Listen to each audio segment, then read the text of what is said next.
News bell network మీడియాకు స్వాగతం.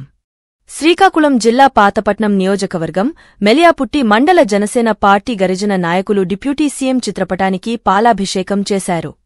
అనంతరం షణ్ముఖ మాట్లాడుతూ పార్వతీపురం మన్యం, అల్లూరి సీతారామరాజు జిల్లాలో 9 గరిజన ప్రాంతాల్లో ఉండే ప్రజలకు డోలి కష్టాల తీరుస్తాను అనే మాట మా అధినాయకుడు గతంలో ఇవ్వడం జరిగింది. అదేవిధంగా కూటమి ప్రభుత్వం అధికారంలోకి వచ్చాక పార్వతీపురం మన్యం అల్లూరి సీతారామరాజు జిల్లాల్లో 9 గరిజన ప్రాంతాల్లో ఉండే ప్రజలకు డోలి కష్టాలకు నిర్మూలన దశగా చర్యలు తీసుకున్నందుకు ఆంధ్రప్రదేశ్ రాష్ట్ర ఉప ముఖ్యమంత్రి కొనిదెల పవన్ కళ్యాణ్ చిత్రపటానికి పాలాభిషేకం చేశారు. నాయకురాలు శ్రీమతి కొరికొండ భవానీ గారు ఆదేశాల మేరకు మా గిరిజన నాయకులు ఈ కార్యక్రమాన్ని పిలుపుకోవడం చాలా సంతోషదాయం.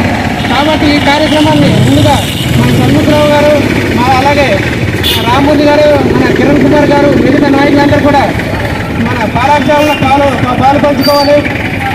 పెద్దలకి, గిరిజన నాయకులకి, గిరిజన కులంలో ఉన్నటువంటి వివిధ పెద్ద నాయకులందరికీ, గిరిజన సంఘ నాయకులందరికీ తెలియజేస్తున్నా, ఇప్పటికైనా మనం మేల్కొనకపోతే మనకి గత ప్రభుత్వంలో ఏ రకమైనటువంటి విధంగా మనల్ని కన్స్ట్రక్ట్ చేశారో అలాగే చేస్తారు. ఈ రోజు ఒక నాయకుడు వచ్చాడు, పవన్ కళ్యాణ్ అనే ఒక నాయకుడు వచ్చారు. కాబట్టి ఇలాంటి నాయకులకి మనం అండగా ఉండి రాబోయే రోజుల్లో ఎలాంటి అవకాశం వచ్చినా, ఎలాంటి ఖచ్చితమైనటువంటి పరిణామాలు వచ్చినా పవన్ కళ్యాణ్ గారికి మనందరం కూడా అండగా నిలబడి మన అభివృద్ధికి మనం ప్రోత్సాహంగా మనందరం నిలబడాలని కూడా గిరిజన సమాజాన్ని కోరుకుంటూ నాకు ఈ అవకాశం ఇచ్చినటువంటి